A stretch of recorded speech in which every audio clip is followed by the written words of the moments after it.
A Catch of the Year contender and a league record is broken. What a night in the American Association last night. I'm Carter Woodiel. It's time for the Daily Whiparound, and we start with that incredible play from Lamar Briggs of the late Country DockHounds in Winnipeg. Fly ball off the bat at David Washington here on a full sprint into foul ground, diving into the stands, and somehow hangs on to the baseball. Watch it again. Had to clear the wall over there by the Goldeyes bullpen. He lost a tooth, but he's all right as he walks off the field, and Winnipeg would win this game. Washington hits that one over the left field wall for his 21st homer of the year, 6-2 the final score. Now, we mentioned a league record is history, and it was Gary South Shore that said it.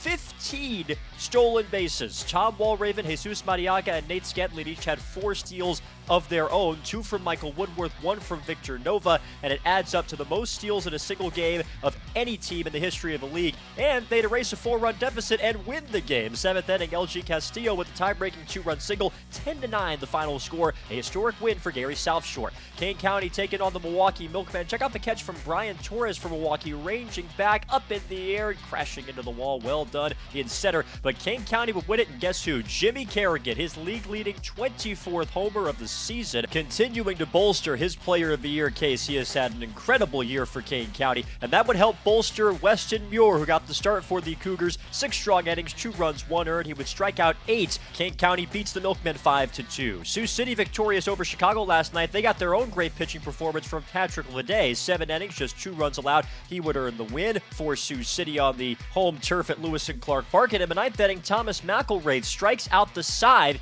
to earn the save. It would lock up a 4-2 win for the Explorers. Lincoln taking on Fargo Moorhead. More great pitching in this game. Zach Keenan and Davis Feldman each threw 7 innings and allowed 2 runs for their respective teams. They were both solid and racking up the strikeouts as well. Feldman had 10 strikeouts for Fargo Moorhead, and so it would be tied. It would come down to the 10th inning, and Evan Alexander drives in Sam Dexter with this RBI single, and the Redhawks hang on to win it 3-2. And Sioux Falls taking on Kansas City from the birdcage. Some nice defense here from Angelo Altavilla, laying out at second base, back to his feet. Plenty of time to make the play. Well done. But Kansas City won this game behind a stout pitching performance. Bullpen day for them. They had 6 pitchers that combined to throw the shutout. Jamison McGrain getting the save in the 9th. Monarchs beat the Canaries 3-0. And here's how everything looked in the American Association last night. A lot of tight, low-scoring games in this one, and generally speaking, a really good night for the pitchers in the association. As far as the standings go, Chicago's lead is shrunk to 8 with their defeat and Milwaukee's win,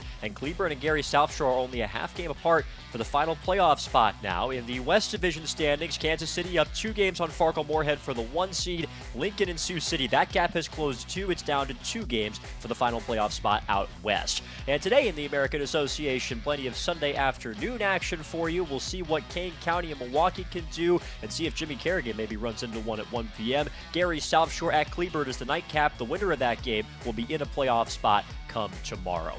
And you can watch all those games and every game all summer long, including the playoffs, at aabaseball.tv. I'm Carter Woodiel for the American Association, where we play to win.